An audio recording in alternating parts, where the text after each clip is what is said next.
사람들은 명량해전을 기적이라 부른다. 12척의 배로 130척을 막아낸 것을 신의 가호라 말한다. 하지만 전장에서 30년을 보낸 이 몸이 명확히 말할 수 있는 것은 전쟁터의 기적이란 존재하지 않는다는 사실이다. 있다면 그것은 준비의 다른 이름일 뿐이다. 정유년 9월 16일, 명량의 물살 속에서 외선을 격파할 수 있었던 것은 그날의 용맹 때문이 아니었다.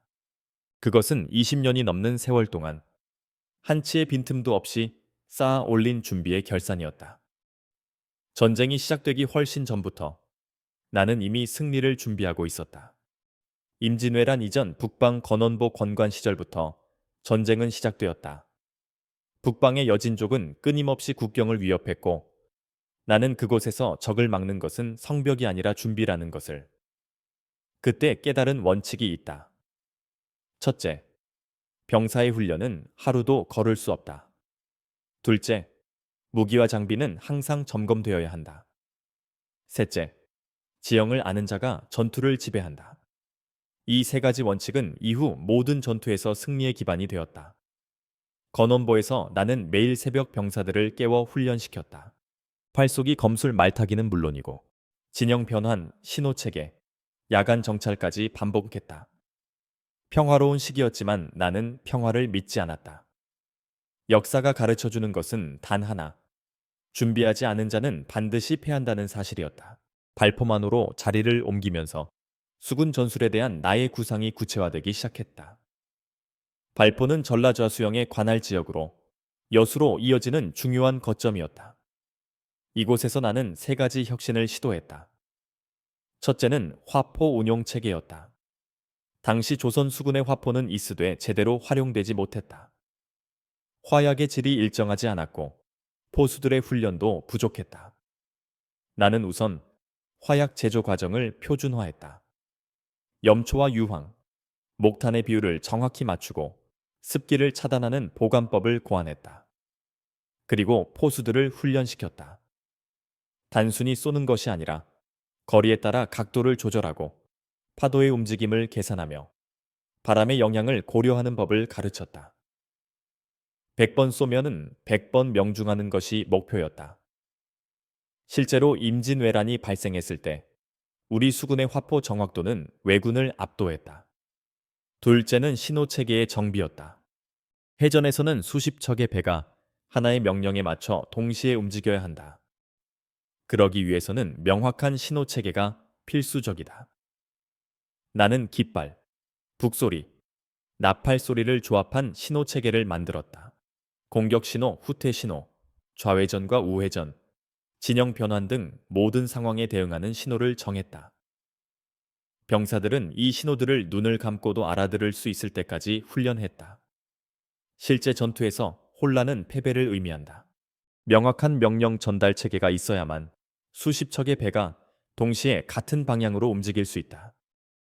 셋째는 지형 연구였다. 남해의 모든 섬과 해협, 암초와 물길을 파악하기 시작했다. 직접 배를 타고 나가 수심을 재고 조류의 방향을 관찰하며 계절에 따른 바람의 변화를 기록했다.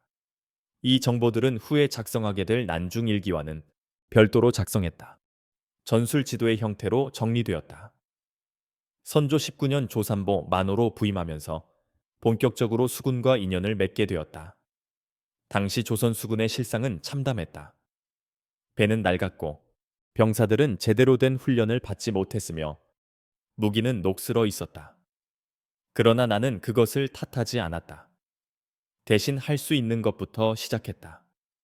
우선 배를 점검했다. 판옥선 한 척 한 척을 직접 살펴보며 손상된 부분을 기록했다.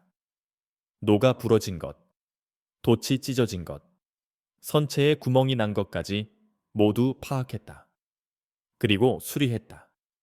병사들의 훈련도 체계화했다. 노적기는 전투력의 기본이다.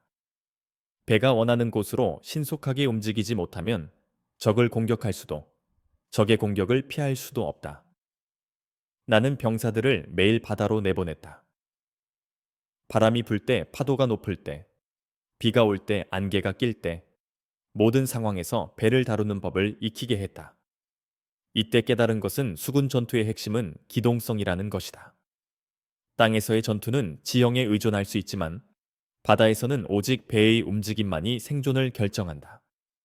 적보다 빠르게 움직이고, 적보다 정확하게 사격하고, 적보다 효과적으로 진영을 구사하는 것. 그것이 해전의 본질이었다. 선조 24년 2월, 45세 나이로 전라좌수사에 부임했다. 당시 조선 조정에는 일본의 침입을 우려하는 말들이 끊이지 않았다. 도요토미 히데요시가 대륙 침공을 준비하고 있으며 조선이 그 길목이 될 것이라는 정보가 곳곳에서 들려왔다. 많은 이들이 이것을 기우로 여겼다. 일본은 100년 넘게 내란에 시달렸고 조선과는 통교 관계를 유지하고 있지 않았는가. 하지만 나는 달랐다. 역사를 돌아보면 통일을 이룬 나라는 반드시 밖으로 눈을 돌린다. 힘이 생기면 그것을 시험하고 싶어 하는 것이 인간의 본성이다. 전라 좌수영에 도착한 나는 즉시 전쟁 준비에 착수했다. 첫 조치는 전력 파악이었다. 관할 구역의 모든 배와 병력, 무기와 장비를 점검했다. 결과는 예상했던 대로 암담했다. 전선 24척 중 절반이 제대로 된 전투력을 갖추지 못했고 병력 7,000명 중 훈련된 자는 3,000도 되지 않았다. 하지만 절망하지 않았다. 전쟁은 오겠지만 남은 시간은 훈련과 정비를 거쳐 정예 수군을 완성하기에 충분하다고 판단했다. 즉시 계획을 세웠다. 배를 수리하고 새로 건조하며 병력의 충원과 훈련, 무기의 제작과 비축, 식량과 물자의 확보. 해야 할 일이 산더미 같았지만 하나하나 순서를 정해 진행했다. 사람들은 거북선을 신비로운 무기로 여긴다. 갑자기 하늘에서 떨어진 기적의 병기로 생각한다.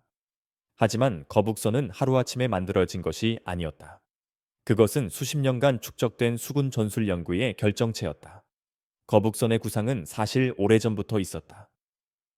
태종대 실록에도 거북선의 전신이 언급되지만 임진왜란 직전 이순신에 의해 전술 구조 운용이 통합된 실전형 거북선으로 재정립되었다. 왜 이 시점에 거북선이 필요했는가? 왜군의 전술을 분석한 결과였다. 왜군의 해전 전술은 근접전에 기반했다. 그들은 배를 가까이 붙여 칼과 창으로 싸우는 데 익숙했다. 조총도 있었지만 당시의 조총은 장전 시간이 길어 해전에서는 제한적이었다. 그들의 핵심 전술은 배에 뛰어올라 백병전을 벌이는 것이었다. 조선 수군의 강점은 원거리 화포였다. 하지만 적이 접근하면 이 강점이 무력화된다. 거북선은 이 문제를 해결하기 위해 고안되었다. 갑판을 덮어 적이 뛰어오르지 못하게 하고 사방의 총알과 포열을 뚫어 전방위 공격이 가능하게 했다. 용머리에서 연기를 뿜어내 적의 시야를 차단하고 심리적 위압감을 주었다. 거북선 제작에는 1년이 걸렸다. 전라좌수영의 모든 목수와 대장장이를 동원했다. 설계도를 그리고 목재를 선별하고 철판을 두드렸다. 매일 현장을 순시하며 진행 상황을 점검했다. 임진년 2월, 드디어 첫 거북선이 완성되었다. 3월에는 바다에서 실전 훈련을 시작했다. 거북선은 기적이 아니었다. 그것은 왜군의 전술을 분석하고 조선 수군의 강점을 극대화하며 기술적으로 실현 가능한 해결책을 찾은 결과였다. 전쟁이 시작되기 2달 전에 완성된 이 배는 실은 수십 년 동안의 해전 연구가 만들어낸 필연이었다. 강한 군대가 되기 위해 군사들은 어떠한 병역 훈련을 했는지 살펴보자. 전쟁 전 1년 동안 전라좌수영의 병사들은 지옥 같은 훈련을 받았다. 새벽마다 북소리가 울리면 병사들은 일어나 훈련장으로 나왔다. 노적기, 화포 쏘기, 활 쓰기, 검술, 진영 훈련이 끝없이 반복되었다. 특히 중요하게 여긴 것은 팀워크였다. 해전은 개인의 용맹으로 이기는 것이 아니다. 수십 명이 하나의 배에서 호흡을 맞춰 움직여야 하고 수십 척의 배가 하나의 진영을 이루어 싸워야 한다. 한 명이라도 실수하면 전체가 무너진다. 그래서 병사들을 소규모 단위로 나누어 훈련시켰다. 노를 젓는 격군, 화포를 쏘는 포수, 활을 쏘는 사수, 배를 조종하는 타공. 각자의 역할을 완벽하게 숙지하고 서로의 움직임을 예측할 수 있을 때까지 반복했다. 실전과 같은 상황을 만들기 위해 모의 전투도 자주 실시했다. 가상의 적을 설정하고 실제로 배를 움직이며 공격과 방어를 연습했다. 밤에도 훈련했다. 전쟁은 낮에만 벌어지지 않는다. 어둠 속에서도 신호를 알아듣고 적의 위치를 파악하며 정확하게 사격할 수 있어야 한다. 처음에는 불평도 많았다. 평화로운 시기에 왜 이렇게 고된 훈련을 받아야 하는가? 하지만 나는 단호했다. 전쟁이 터지고 나서 준비하기는 이미 늦다. 땀을 흘리지 않으면 피를 흘리게 된다고 병사들에게 말했다. 시간이 지나면서 병사들의 실력이 눈에 띄게 향상되었다. 노를 젓는 속도가 빨라지고 화포의 명중률이 높아졌으며 진영 변환이 신속해졌다. 임진년 4월 전쟁이 시작되었을 때 전라좌수영의 병사들은 조선에서 가장 잘 훈련된 수군이 되어 있었다. 병사를 아무리 잘 훈련시켜도 무기와 식량이 없으면 싸울 수 없다. 전쟁 준비의 핵심 중 하나는 물자 비축이었다. 나는 전라좌수영의 모든 창고를 점검하고 필요한 물자 목록을 작성했다. 화약이 가장 중요했다. 화포 없는 수군은 이빨 없는 호랑이다. 하지만 화약 제조에는 염초가 필요하고 염초는 귀했다. 조정에 계속 청원하며 염초를 확보하는 한편 자체적으로 화약을 제조할 수 있는 체계를 구축했다. 화살도 대량으로 비축했다. 화포가 주무기이긴 했지만 근접전에서는 화살이 더 유용할 때가 많다. 대나무를 구해 화살대를 만들고 철을 녹여 촉을 제작해 했다. 깃털도 모았다. 수만 개의 화살을 준비했다. 식량 확보도 중요했다. 전쟁이 장기화되면 군량 부족이 가장 큰 문제가 된다. 쌀을 비축하고 소금에 절인 생선을 저장했다. 된장과 간장도 대량으로 준비했다. 물도 중요했다. 바다에서 싸우지만 마실 물은 담수여야 한다. 물통을 준비하고 식수를 확보할 수 있는 섬들의 위치를 파악해 두었다. 배를 수리하고 건조하는 데 필요한 목재도 미리 확보했다. 좋은 소나무를 찾아 베어두고 건조시켜 창고에 쌓아두었다. 못과 철판, 밧줄과 독감도 비축했다. 전투 중 손상된 배를 신속하게 수리할 수 있어야 전력을 유지할 수 있다. 이 모든 물자를 확보하는 데는 엄청난 노력과 비용이 들었다. 때로는 사제를 털어야 했고, 때로는 조정을 설득해야 했다. 하지만 타협하지 않았다. 준비가 부족하면 결국 더 큰 대가를 치르게 된다는 것을 알았기 때문이다. 임진년 4월 13일, 왜군이 부산포에 상륙했다는 급보가 전라좌수영에 도달했다. 예상했던 일이었지만 실제로 전쟁이 시작되자 긴장감이 감돌았다. 하지만 나와 병사들은 침착했다. 우리는 1년 넘게 이 순간을 준비해왔다. 즉시 출동 명령을 내렸다. 전선 24척과 협선 15척, 포작선 46척, 총 85척의 배가 여수 앞바다에 집결했다. 병사들은 훈련받은 대로 신속하게 움직였다. 무기를 점검하고 화약을 실었으며 식량과 물을 배에 실었다. 경산구수사 원균에게 연락을 취했다. 함께 출동하여 적을 막자고 제안했다. 하지만 원균은 주저했다. 적의 전력을 파악해야 한다며 시간을 끌었다. 나는 더 이상 기다릴 수 없었다. 단독으로라도 출동하기로 결정했다. 5월 초일에 드디어 출동했다. 목적지는 옥포였다. 정보에 의하면 그곳에 왜군 함대가 정박해 있다고 했다. 출동하기 전 병사들을 모아 말했다. 우리가 준비해온 모든 것을 보여줄 때가 왔다고. 두려워하지 말고 훈련받은 대로만 하면 반드시 이긴다고. 5월 초 7일 옥포 앞바다에 도착했다. 예상대로 왜군 전선 수십 척이 항구에 정박해 있었다. 병사들이 육지에 올라가 약탈을 하고 있었다. 우리를 전혀 경계하지 않았다. 그들은 조선 수군을 두려워하지 않았다. 하지만 그것이 그들의 실수였다. 나는 신호를 내렸다. 포위를 유지한 채 사격하라. 배들은 훈련받은 대로 움직이며 항구를 벗어날 길을 차단했다. 적들이 당황하기 시작했다. 하지만 이미 늦었다. 화포 사격 명령을 내렸다. 수십 문의 화포가 일제히 불을 뿜었다. 지천로에 현자총통, 승자총통, 천자총통, 크고 작은 화포들이 외해선을 향해 쏟아졌다. 정확한 사격이었다. 1년 동안 매일 훈련한 결과였다. 외선들이 불타기 시작했다. 적들은 혼란에 빠져 허둥댔다. 도망치려는 배들도 있었지만 우리의 진영에 포위되어 빠져나갈 수 없었다. 몇 시간의 전투 끝에 외선 26척을 격파했다. 우리 측 사상자는 거의 없었다. 옥포 해전의 승리는 우연이 아니었다. 그것은 정확한 정보 수집, 신속한 기동, 완벽한 진영 구사, 정밀한 화포 사격이 결합된 결과였다. 모든 것이 준비되어 있었기에 가능한 승리였다. 옥포의 승리 이후 우리는 계속해서 적을 추격했다. 당포에서 적선 21척을 격파했고 당항포에서 또다시 대승을 거두었다. 왜군은 우리를 보기만 하면 도망치기 시작했다. 이제껏 본 적 중 가장 큰 규모였다. 병사들 사이에서 긴장감이 돌았다. 하지만 나는 침착했다.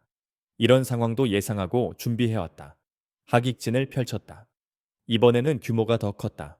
우리의 전선 50여 척이 하계 날개처럼 펼쳐져 적을 포위했다. 왜군은 우리의 진영 안으로 들어왔다. 그리고 그것이 그들의 무덤이 되었다. 사방에서 화포가 불을 뿜었다. 외선들이 차례로 격파되었다. 적들은 탈출하려 했지만 우리의 진영은 완벽했다. 빠져나갈 틈이 없었다. 해가 질 무렵 왜군 함대는 괴멸되었다. 73척 중 59척을 격파하였다. 한산 대첩은 전쟁의 흐름을 바꾸었다. 제해권이 완전히 우리에게 넘어왔다. 왜군은 더 이상 해상을 통한 보급이 불가능해졌다. 육지에서 아무리 승승장구해도 보급로가 차단되면 오래 버틸 수 없다. 7월 한산도 앞바다에서 역사적인 해전이 벌어졌다. 왜군의 대함대 70여 척이 출현했다. 전쟁 기간 내내 나는 일기를 썼다. 난중일기라 불리게 된 이 기록은 단순한 개인 일기가 아니었다. 그것은 전쟁 매뉴얼이었고 작전 일지였으며 후세를 위한 교훈서였다. 매일 밤 전투가 끝나고 병사들이 잠든 후 촛불을 켜고 붓을 들었다. 그날의 전투 상황, 날씨, 조류의 방향, 적의 움직임, 아군의 손실, 사용한 무기와 탄약, 보급 상황 등 모든 것을 기록했다. 피곤해도 거르지 않았다. 기록하지 않으면 잊혀지고, 잊혀지면 교훈도 사라진다. 난중일기를 읽어보면 알 수 있다. 그것은 감정적인 문장이 거의 없다. 대부분이 사실의 나열이다. 아침에 비가 왔다. 적선 3척이 출현했다. 오시에 화포로 공격하여 격파했다. 우리 측 사상자 2명. 화살 100발 소모. 이런 식이다. 왜 이렇게 건조하게 기록했는가? 감정은 변하지만 사실은 변하지 않기 때문이다. 후에 이 기록을 보는 사람이 정확한 정보를 얻을 수 있도록 하기 위해서였다. 그리고 실제로 난중일기는 작전을 계획하는 데 큰 도움이 되었다. 난중일기에는 날씨와 조류에 대한 기록이 많다. 아침에 동풍이 불었다. 조수가 들어왔다. 오후에 바람이 그쳤다. 물길이 빨랐다. 이런 기록들이 무슨 의미가 있는가? 해전에서 날씨와 조류는 승패를 좌우하는 결정적 요소다. 바람의 방향에 따라 배의 움직임이 달라지고 조류의 방향에 따라 전투의 흐름까지 바꾼다. 나는 매일 이것을 기록하고 분석했다. 그리고 패턴을 발견했다. 특정 계절에는 특정 방향으로 바람이 분다. 특정 시각에는 조류가 바뀐다. 이런 정보들을 축적하면 미래의 전투를 예측할 수 있다. 예를 들어 명량해전에서 물길의 방향이 바뀌는 시각을 정확히 알고 있었던 것은 수년간의 관찰과 기록 덕분이었다. 또한 적의 전술도 분석했다. 왜군은 어떤 진영을 선호하는가? 어떤 상황에서 공격하고 어떤 상황에서 후퇴하는가? 그들의 함선은 어떤 구조이며 약점은 무엇인가? 모든 전투 후 이런 정보들을 정리하고 분석했다. 데이터는 거짓말을 하지 않는다. 감에 의존하지 않고 기록된 사실에 근거해 전략을 세웠다. 이것이 우리가 계속 승리할 수 있었던 이유 중 하나다. 난중 일기에는 보급에 관한 기록도 많다. 쌀 100석이 도착했다. 화약 50근이 부족하다. 활시위 50줄이 필요하다. 전쟁은 화려한 전투만으로 이루어지지 않는다. 실제로는 지루한 보급과 관리가 승패를 결정한다. 병사들에게 밥을 먹여야 싸울 수 있다. 화약이 없으면 화포를 쏠 수 없다. 화살이 떨어지면 활도 무용지물이다. 배가 손상되면 수리해야 한다. 이 모든 것이 보급의 문제다. 나는 매일 보급 상황을 점검했다. 식량이 얼마나 남았는지, 화약은 충분한지, 화살은 몇 개나 있는지, 손상된 배는 몇 척인지 모두 파악하고 기록했다. 그리고 부족한 것이 있으면 즉시 조치를 취했다. 때로는 조정의 지원을 요청했고, 때로는 현지에서 조달했다. 백성들의 협조도 구했다. 전쟁이 장기화되면서 보급은 점점 더 어려워졌지만 한 번도 병사들을 굶기지 않았다. 보급이 끊기면 아무리 용맹한 군대도 무너진다는 것을 알았기 때문이다.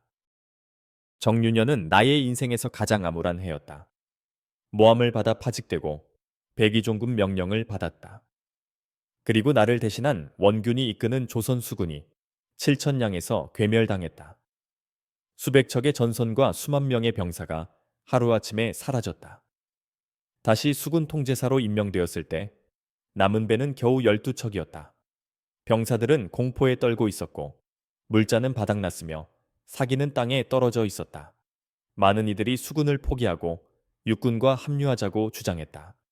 하지만 나는 포기하지 않았다. 왜냐하면 준비하는 법을 알았기 때문이다. 12척이면 12척으로 할 수 있는 것을 찾으면 된다.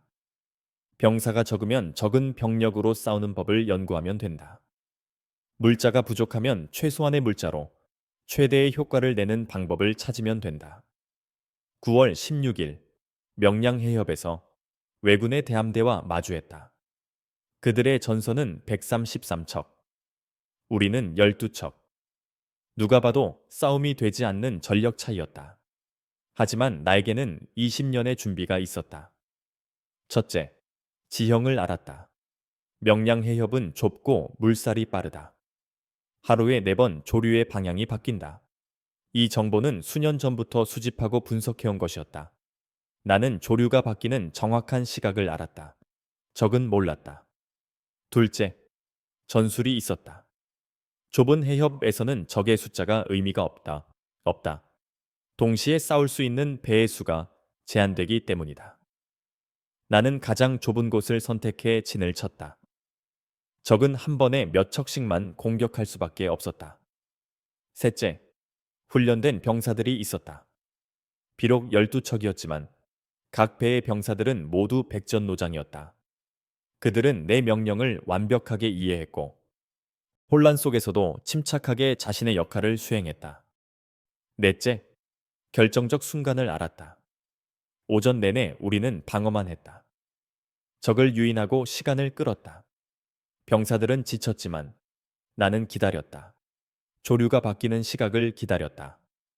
그리고 그 순간이 왔다.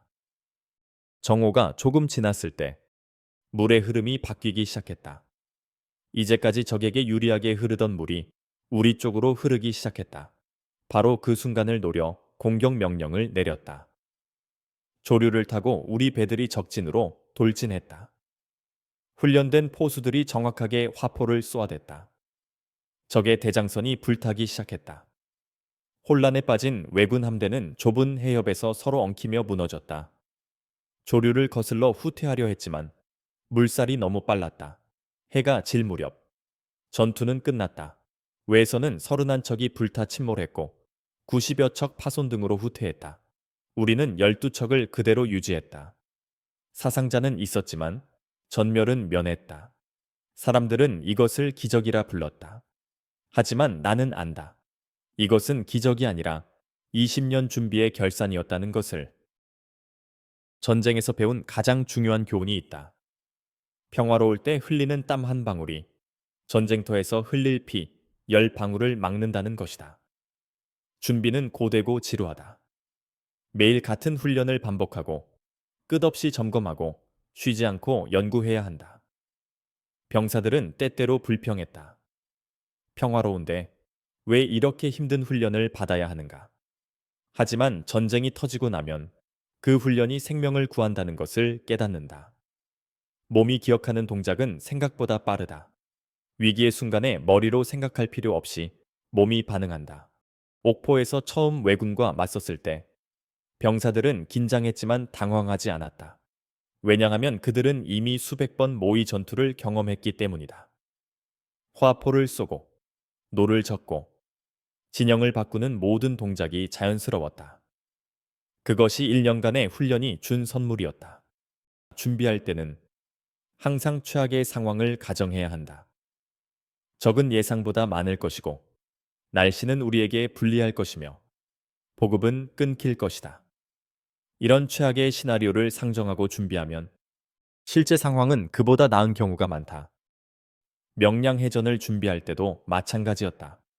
12척으로 100척을 상대해야 할지도 모른다고 생각했다. 그래서 한 척으로 10척을 막을 수 있는 방법을 연구했다. 지형을 이용하고 조류를 활용하며 적의 약점을 공략하는 전술을 고안했다. 실제로 적이 133척이 나타났을 때 당황하지 않았다. 이미 그런 최악의 상황까지 염두에 두고 준비하고 있었다. 최악을 대비한 자에게 최악은 예상 범위 안의 일이다. 큰 전략만큼 작은 디테일도 중요하다. 화포의 각도 한도, 화약의 양 한 줌, 노 젓는 템포의 미세한 차이. 이런 작은 것들이 모여 승패를 결정한다. 거북선을 만들 때도 마찬가지였다. 갑판의 철판 두께, 노이 길이, 포혈의 위치, 용머리의 각도. 모든 것을 수십 번 계산하고 테스트했다. 한 치의 오차도 허용하지 않았다.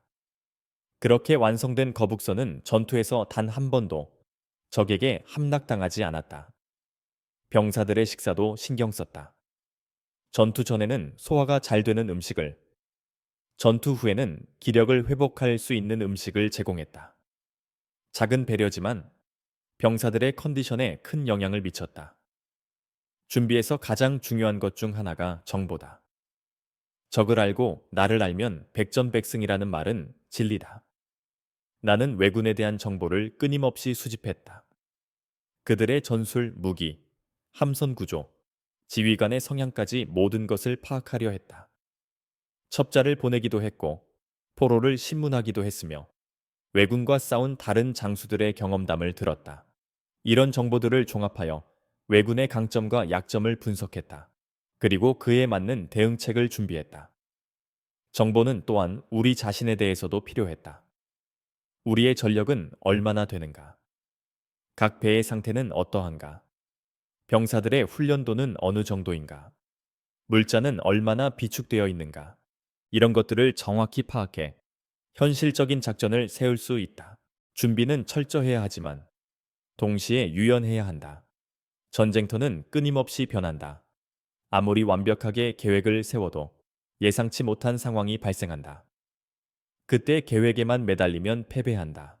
나는 항상 플랜 B를 준비했다. 아니, 플랜 C, D까지 준비했다. 적이 예상대로 움직이지 않으면 어떻게 할 것인가? 날씨가 갑자기 바뀌면 어떻게 할 것인가? 아군이 예상보다 손실을 입으면 어떻게 할 것인가? 모든 경우의 수를 고려했다. 실제 전투에서도 계획을 수정하는 경우가 많았다. 한산 도해전에서도 처음 계획과 실제 전투 전개는 달랐다. 하지만 당황하지 않았다. 상황에 맞춰 전술을 조정했고 결국 승리했다. 준비된 자는 변화에도 대응할 수 있다. 역사를 돌아보면 위대한 승리는 모두 철저한 준비에서 나왔다. 카르타고의 한니발은 코끼리를 이끌고 알프스를 넘어 로마를 공격했다. 사람들은 이것을 무모한 도전이라 여겼다. 하지만 한니발은 수년간 그 경로를 연구했고 현지 부족들과 협상했으며 병사들을 훈련시켰다. 알프스를 넘는 것은 기적이 아니었다. 그것은 치밀한 준비의 결과였다. 물론 한니발은 결국 로마를 정복하지 못했다. 하지만 그가 이룬 것은 당대 최고의 전략가로서의 명성이었다. 준비는 결과를 보장하지 않지만 가능성을 극대화한다. 프랑스의 나폴레옹은 유럽을 제패했다. 그의 성공 비결은 무엇이었는가? 천재적인 전술? 물론 그것도 있었다. 하지만 더 중요한 것은 병참 시스템이었다. 나폴레옹은 군대의 이동 속도가 보급 속도를 초과하지 않도록 철저히 관리했다. 그는 각 부대가 얼마나 빠르게 이동할 수 있는지 계산했고, 그에 맞춰 보급품을 전달할 시스템을 구축했다. 이것이 그의 군대가 빠르게 움직이면서도 전투력을 유지할 수 있었던 이유다. 군대는 위장으로 행군한다. 는 그의 말은 진리였다. 징기스칸이 이끈 몽골군은 세계를 정복했다. 그들의 힘은 기동력에 있었다. 하지만 그 기동력은 우연히 생긴 것이 아니었다. 몽골 전사들은 어릴 때부터 말을 타며 자랐고 활쏘기를 훈련받았다. 군대 조직도 십진법으로 체계화되어 있었고 신호 체계도 명확했다. 그들은 또한 정보 수집에 능했다. 정복하려는 지역에 미리 첩자를 보내 지형과 정치 상황을 파악했다. 그리고 그에 맞는 전술을 준비했다. 몽골의 정복은 야만적인 힘의 과시가 아니라 치밀한 준비와 전략의 결과였다. 명량해전을 세계 해전사의 관점에서 보면 어떤가?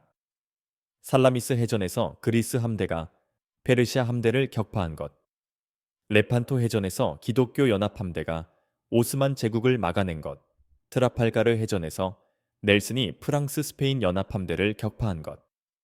이 모든 위대한 해전들과 명량해전은 어깨를 나란히 한다. 아니, 어떤 면에서는 명량이 더 놀랍다. 전력 차이가 가장 컸고 상황이 가장 절망적이었으며 그럼에도 승리했기 때문이다. 이 승리의 비결은 무엇이었는가? 지형의 이용, 조류의 활용, 정확한 타이밍, 훈련된 병사들, 그리고 무엇보다 20년간의 준비였다. 전쟁을 치르며 배운 가장 큰 교훈은 이것이다. 운은 준비된 자에게만 찾아온다는 것이다. 사람들은 명량을 행운이라 말한다. 12척으로 133척을 막아낸 것이 운이 좋았다고 말한다. 하지만 나는 안다. 만약 준비되어 있지 않았다면 그 운도 소용없었을 것이라는 것을. 조류가 바뀌는 시각을 알지 못했다면 그저 운 좋게 조류가 바뀌었다는 것만으로는 승리할 수 없었을 것이다. 병사들이 훈련되어 있지 않았다면 아무리 지형이 유리해도 혼란에 빠졌을 것이다.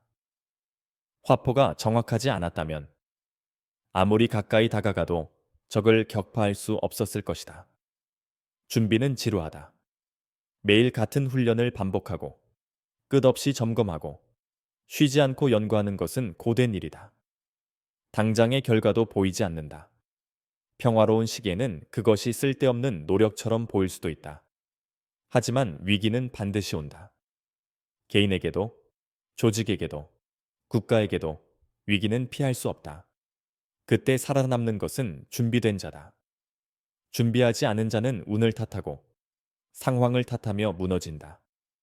하지만 준비된 자는 위기를 기회로 바꾼다. 거북선은 하늘에서 떨어진 것이 아니다. 난중일기는 단순한 일기가 아니다. 명량의 승리는 기적이 아니다. 그 모든 것은 준비의 다른 이름이다. 20년 넘게 한 치의 빈틈도 없이 쌓아 올린 준비. 그것이 조선을 구했다. 후세 사람들에게 전하고 싶은 말이 있다. 기적을 바라지 마라. 기적은 준비된 자에게만 오는 당연한 결과다. 준비하라. 철저하게, 끈질기게, 한 치의 빈틈도 없이 준비하라. 그러면 위기가 와도 두렵지 않을 것이다. 준비된 자는 이미 전쟁을 끝낸 자다. 임진년 4월부터 무술년 11월까지 7년간의 전쟁에서 우리가 승리할 수 있었던 것은 7년 동안의 용맹 때문이 아니었다. 그것은 전쟁 전 20년, 전쟁 중 7년, 총 27년간의 준비가 만들어낸 필연이었다. 역사는 준비하는 자의 편이다. 이것이 내가 조선의 바다를 지키며 배운 가장 큰 교훈이다. 필생즉사, 필사즉생. 살고자 하면 죽을 것이고, 죽고자 하면 살 것이다. 이 말의 진정한 의미는 무엇인가? 그것은 각오의 문제만이 아니다. 준비의 문제다. 죽을 각오로 준비한 자만이 산다. 살겠다는 막연한 희망만 가진 자는 죽는다. 명량 해협에서 12척의 배로 133척을 막을 수 있었던 것은 죽을 각오가 있었기 때문이 아니다. 20년간 죽을 각오로 준비했기 때문이다. 이것이 조선의 바다를 지키며 실천한 나의 철학이다. 그리고 이것이 후세에 전하고자 하는 승리의 비결이다. 기적은 없다. 오직 준비만이 있을 뿐이다.